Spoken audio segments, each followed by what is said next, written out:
This is part 6 of the life skills module, and we are going to discuss Gardner's 8 intelligences. First of all, the first intelligence involves the linguistic components, and this refers to sensitivity to spoken and written language. It also refers to the ability to learn language and the capacity to use language to accomplish certain goals. The next intelligence, or the second intelligence, is the bodily kinesthetic intelligence, which entails the potential of using one's whole body or parts of the body to solve problems. It also refers to the mental and physical activity as related to the ability to control one's bodily emotions. The third intelligence is spatial, and it involves the potential to recognize and use the patterns of wide space and more confined areas. It also involves the ability to perceive the visual world accurately, as well as to perform transformations and modifications upon one's initial perceptions and to be able to recreate aspects of one's visual memory. The fourth intelligence is the musical intelligence, and it involves skill in the performance, the composition, as well as the appreciation of musical patterns. Our fifth intelligence is the logical mathematical intelligence, which consists, there's a problem with the slide, let me just go there. The fifth intelligence includes the logical mathematical intelligence, which consists of the capacity to analyze problems logically, as well as carry out mathematical operations, and in addition investigate issues scientifically.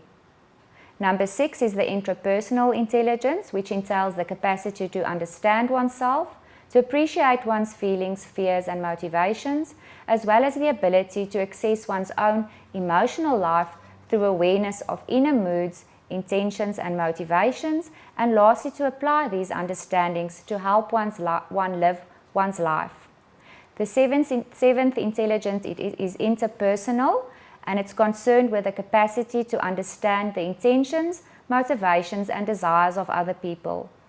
It also includes the ability to notice and make distinctions among other individuals with respect to moods, temperaments, motivation, and intentions.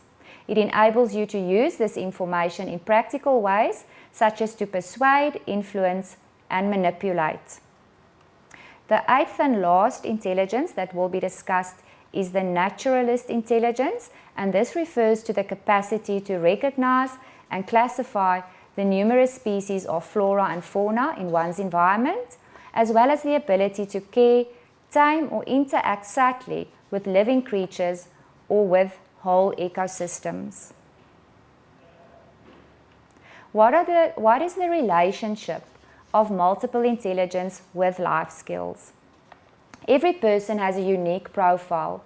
You might be very strong in one or two intelligences, while you are medium in a few others and maybe weak in one or two others as well. There might be 5 or 6 intelligences that are equally developed, and there might be 2 that are less developed. This is not the important thing. What is of essence is that you identify and build on your own strengths to modify and increase your less developed intelligences. Before the teacher plans the life skills lesson, he or she needs to reflect and identify his or her own strengths and weaknesses. The teacher needs to notice the patterns and the correlation between the strengths that he or she enjoys and those that he or she is less comfortable with.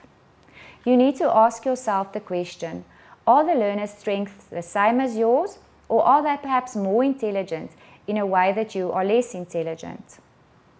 We tend to naturally rely on and use the teaching strategies that we have the strongest intelligences in.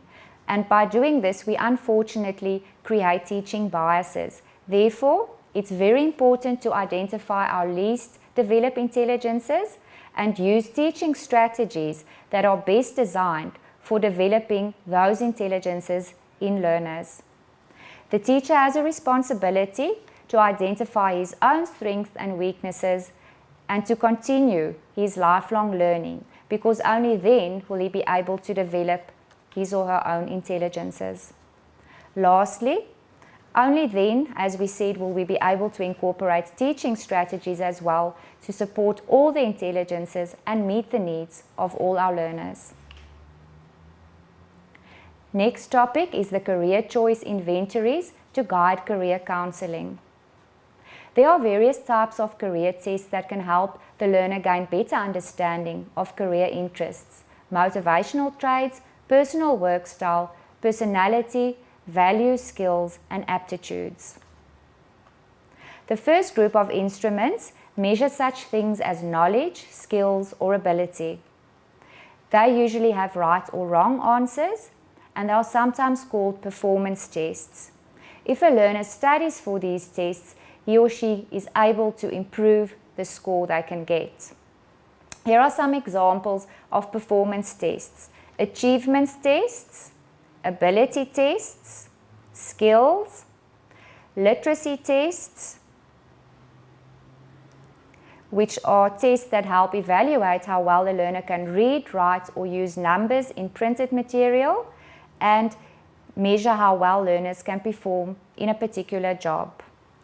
The next set of tests are called career tools. They measure personal characteristics like interests, work values, and personality traits, and we often also call them assessment tools.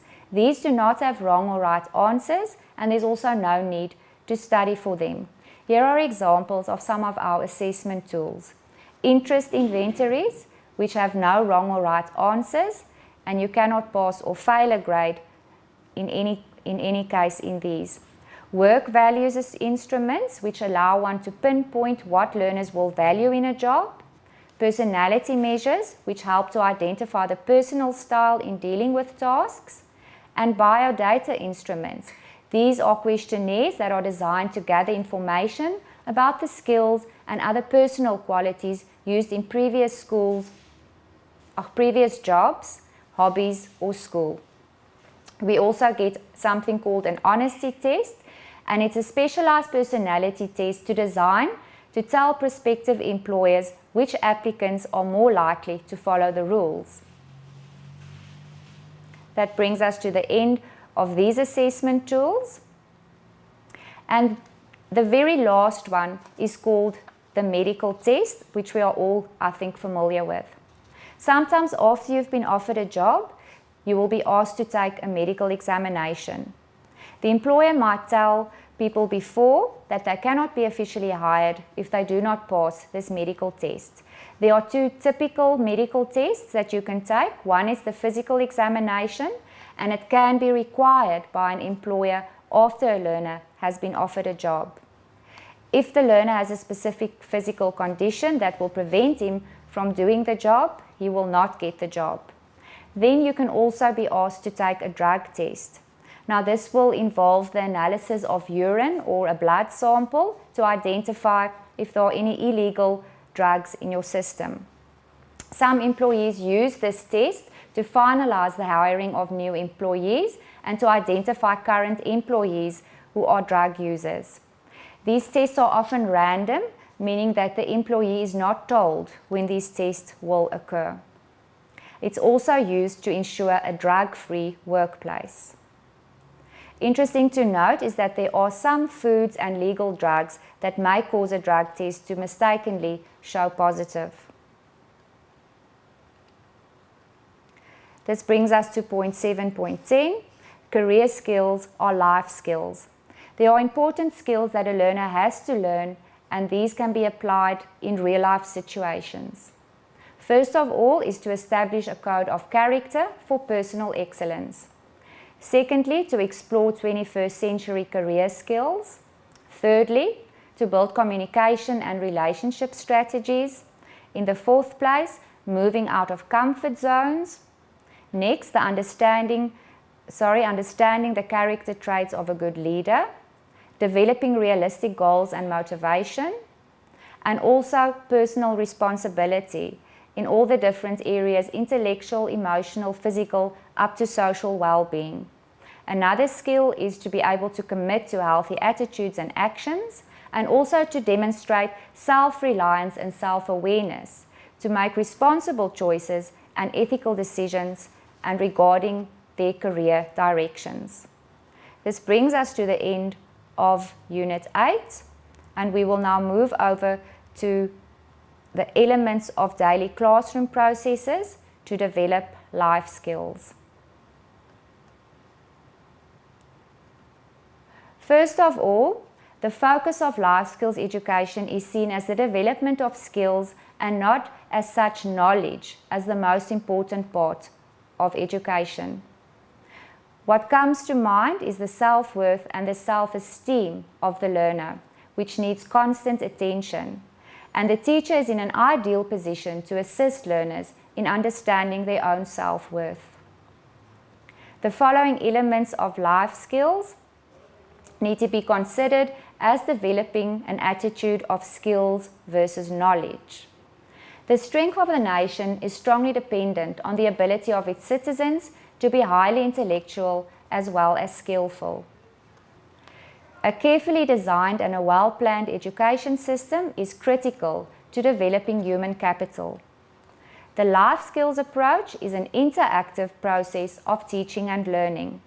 It focuses on acquiring knowledge, attitudes and skills which will enable our learners to take greater responsibility for their lives, making better, healthier choices, gaining greater resistance to negative pressures, and minimizing any harmful behaviors. The goal of life skills is to promote healthy social behavior and to prevent or reduce risk behaviors, as well as make an impact on knowledge and attitudinal components. It's very important that we help our learners to develop a good self-esteem or a good sense of self-worth.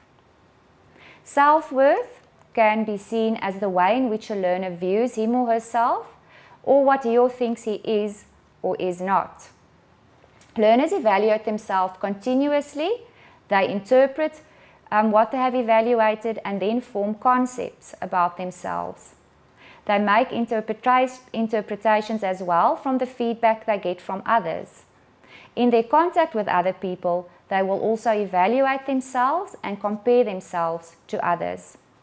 Why is self-esteem so important? Firstly, it affects every aspect of the individual's life. It is essential because it helps one to feel good about yourself in everything that you do. It translates into a belief in yourself, which helps you to get the courage to try new things. It allows you to respect and honor yourself, even when you've made a mistake. And when you respect yourself, others will respect you too. A good self-esteem allows you to know that you are smart enough to make your own decisions. And when you honor yourself, you will make choices that nourish your mind as well as your body. When you have a good self-esteem or self-worth, you will value your safety, your feelings as well as your health. You'll choose consciously to make healthier choices when it comes to diet and exercise, or taking time off to do something you like without feeling guilty about it. How can we foster feelings of self-worth in our learners? We need to give learners high but realistic expectations. These expectations need to be consistent, understandable, and reasonable. Learners should understand that something is expected of them, that somebody believes in them. You need to tell them that they can do it, as this will inspire and encourage them and will allow them to take on the appropriate risks they need to. The teacher needs to be encouraging. When you encourage a learner, you invite him or her to develop a better attitude. Pessimism only discourages and degrades learners. Optimism can uplift and inspire. Learners need to be motivated to change, but they cannot do so if they feel inadequate. When learners realize that you notice the good things they do, they will continue and be more motivated to give of their best. Also, make sure that you are available to your learners. Support them where needed, but don't interfere unduly in their lives. You need to make time in your own schedule to focus on the learner and his or her needs. It is very important that learners have someone around them whom they can trust and who provides them with greater security. The last point to foster feelings of self-worth in your learners is to listen intently and understandingly to your learners. That will allow them to talk and express their feelings and concerns. Learners need to know that they are taken seriously and that they are not underestimated. They must feel that there is somebody to talk to, somebody who has confidence in them, and that will show them that by listening that they are important and that they care about what happens to them. Next of all, we look at how we can manage discipline constructively.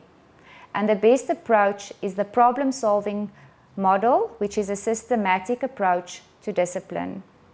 It reviews learners' strengths and weaknesses, and it identifies the evidence-based instructional interventions. It frequently collects data to monitor learner progress, and it evaluates the effectiveness of interventions implemented with the learner. The problem-solving model goes out from the approach that learners' difficulties should be solved within the general education classroom, and if this is unsuccessful, we move over to a cycle of selecting intervention strategies and collecting data, and this is repeated with the help of a problem-solving team. What are the benefits of systematic problem-solving? It encourages broader information search. It results in more careful solution planning as well as consideration of alternatives. And lastly, it also leads to more complete consideration of the possible implications of the actions taken. Now, when we talk about discipline, we also need to consider punishment that is suitable. A definition for punishment is that it's a consequence that decreases the frequency of the response it follows. Now, punishing consequences have been designed to help manage learners' behavior, especially because there are some misbehaviors that require an immediate remedy. Sometimes behavior interferes significantly with classroom learning, or it reflects a total disregard for other people's rights and welfare. We cannot simply wait for gradual improvements over time without acting. There are two punishment consequences that are important, and the first is presentation punishment. Now, this type of punishment involves presenting a new stimulus, presumably something unpleasant, that might be scolding or teacher scowls if they lead to a reduction in the behavior they follow. The second type of punishment is removal punishment, and this refers to removing an existing stimulus, and it must presumably be one that the learner finds desirable and doesn't want to lose. Examples of these are a loss of privilege, a fine or a penalty, or grounding, for instance, in the case of the learner. How can we manage informal and formal assessment in the classroom? First of all, informal assessment. This is defined as a method of measuring an individual's performance by casually watching their behavior or using other informal techniques. Formal assessment, on the other hand, refers to taking standardized tests or grading a presentation or a section of reading. An interpretation is made about the performance of the learner against an expected standard. Standard scores or averages can be calculated on formal assessment. The assessment used needs to match the purpose of assessing. We also note that formal tests should be used to assess overall achievement, to compare learners' performance with other learners, or to identify comparable strengths and weaknesses with peers.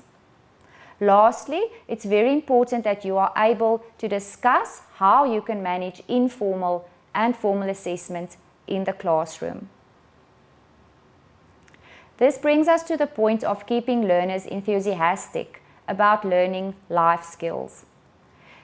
Enthusiasm is important because it combats fear and nervousness, and it creates a temporary energy and willpower. It also creates an overall feeling of happiness and well-being. Teaching becomes easier when you, as well as your learners, are enthusiastic, not only about your subject, but also about your lives generally. To ignite enthusiasm in our learners, we need to show enthusiasm for our own work. We need to clearly articulate learning goals. We have to demonstrate the value of the learning material and also allow for learner interaction, not just with the teacher, but also with other learners and the material. We must allow for learner-chosen projects and also allow the learners to connect to the real world. Furthermore, we must permit our learners to use their expertise, and that will bring us to considering the teaching learning activities to teach personal social skills in grade 11 and 12. Once again, there's a table that we can consider. Notice that personal social skill outcomes are important because it's the skills learners must develop to take care of themselves and their interaction with others. Firstly, there are 4 different skill sets: the foundation, interaction, affective, and cognitive skills. Now, each of these, you must take note, are used in certain types of interaction, and then there are also certain examples that will clarify the type of social interaction. Now, this is a section that you can take for self-study and to make sure that you are clear on all of these. Last of all, the very last point in the module is what are the special features that we look for in the ideal life skills teacher. I'm going to name all of them. There are quite a few, and shortly elaborate what each of these mean. First of all, the teacher needs to be somebody who is accountable. And when you're accountable, it means that you hold yourself to the same expectations and standards as you would your learners. A good life skill teacher is adaptable. He can change the lessons and activities on the fly of a moment if some unforeseen problem or situation pops up. He or she is a caring person, willing to go the extra mile to ensure that every learner is successful no matter what. It's a compassionate person, a person that recognizes that learners have problems outside of school, and they will make the necessary adjustment to help every learner where they can. The life skill teacher should be cooperative. This refers to working effectively with everybody around you, for instance, the administrators, the teachers, and the parents, to the good of every learner. The good life skill teacher is a creative person that can take a concept and shape a lesson that is unique, engaging, as well as dynamic. The person is determined to find any means necessary to reach every learner, no matter what the challenge. Furthermore, an ideal life skill teacher will be engaging. He or she has the ability to grab the attention of a classroom full of learners and to maintain their attention throughout. The teacher is also continuously evolving, and this refers to a process of improving and growth year after year. The life skill teacher should be fearless. Fearless in the sense that you will try a new approach that might be outside the norm and even might cause you to receive scrutiny or criticism. You should be a forgiving person, quickly putting incidents with learners, parents, or other teachers behind you so that it does not impact your teaching. Furthermore, you should be a generous person, volunteering always to do extra assignments and even being willing to give from your own money and your own time to help learners. You should have grit, which refers to determination to overcome any obstacle in the way of obtaining a long-term goal. The life skill teacher must aim to be joyful at all times. Come to class in a good mood, be excited and enthusiastic about doing your job. Be an inspiration to others. Get learners to buy into and be motivated to become lifelong learners. Be kind. This is the ability to say and do things that uplifts, motivates, and inspires. Be passionate. Teach with enthusiasm on a daily basis because you love the content and you love your learners. You should be patient. This is the ability to see the whole picture and to understand that the school year is a marathon, not a sprint. Furthermore, aim to be resourceful. Find a way, no matter what, to make things happen. This should also be a trustworthy person, a person with the ability to get others around to believe in them and what they are doing. Last of all, you should also have the quality of being vulnerable, allowing learners to gain insight into your life without revealing a lot. This then is the end of the life skills module. Thank you, students, and I would now like to just quickly go on once again to my contact details, and you are very welcome to either email me or phone me if you have any questions. I'll be very happy to assist you wherever I can. Thank you.